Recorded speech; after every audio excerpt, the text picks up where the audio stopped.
कराची में peoples bus service के किरायों में इजाफा कर दिया गया। मुख्तलिफ रूट्स पर किराए 20 से 60% तक बढ़ाए गए। शहरियों ने यकमुश्त 30 रुपए किराया बढ़ाने को जुल्म करार दिया। इसी पर बात कर लेते हैं। डॉन न्यूज के नुमाइंदे शफी बलोच हमारे साथ लाइन पर मौजूद हैं। जी शफी, तफसीलात क्या हैं, आगाह कीजिएगा। जी रेड लाइन बसों के किराए में जो है वो इजाफा किया गया है और इसके बाद जो है वो हमने देखा कि मुख्तलिफ मकामात पर जो है वो शहरी इस फैसले से सख्त नाला नजर आते हैं और जिनको पता नहीं था वो बसों पे चले, उन्होंने सफ़र किया और वहाँ जाके उन्हें पता चला कि किराए में इजाफा किया गया है। यहाँ पर मैं बंसाब पे खड़ा हूँ और काफ़ी शहरी जो है उस फैसले से जो है वो नाला दिखाई देते हैं। कुछ पैसेंजर हमारे साथ मौजूद है, इनसे भी बात करते हैं। अस्सलाम वालेकुम।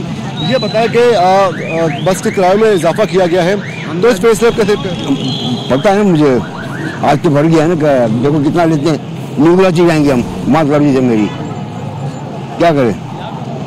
तो इससे आपको कितनी क्या परेशानी है? बहुत परेशानी हो रही है। नौकरी पेशा आदमी है, किराया, मकान का, बिजली का बिल, गैस का, क्या करें।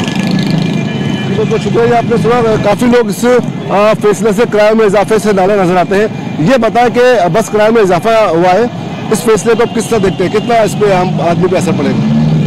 बिस्मिल्लाहिर्रहमानिर्रहीम। बस का किराया जो है ये गरीब अवाम पर बहुत बड़ा बोझ है और पहले ही अवाम महंगाई की चक्की में पिस रही हैं, बहुत बड़ी परेशानी में है। अब बसों का किराया बढ़ा दिया तो गरीब मजदूर के लिए रोज़गार के तरफ जाने के लिए भी मुश्किल तर कर दिया गया है। हुकूमत को चाहिए कि अवाम पर रहम करे, बसों के किराए में कमी करे ताकि लोग आसानी से अपना सफ़र मुकम्मल कर सकें। बहुत बहुत शुक्रिया। गरीब आवाम के लिए एक रिलीफ सफ़र जो एक रिलीफ है, इसमें भी जो है वो ये रिलीफ लगता है वापस ले लिया गया है और तकरीबन जो है वो 20 से 60% जो है उन किराए में इजाफा किया गया और आवाम जो है वो इस फैसले से बहुत नाराज नजर आते हैं। जी शफी बलोच, बहुत शुक्रिया इन तफसीलात के लिए।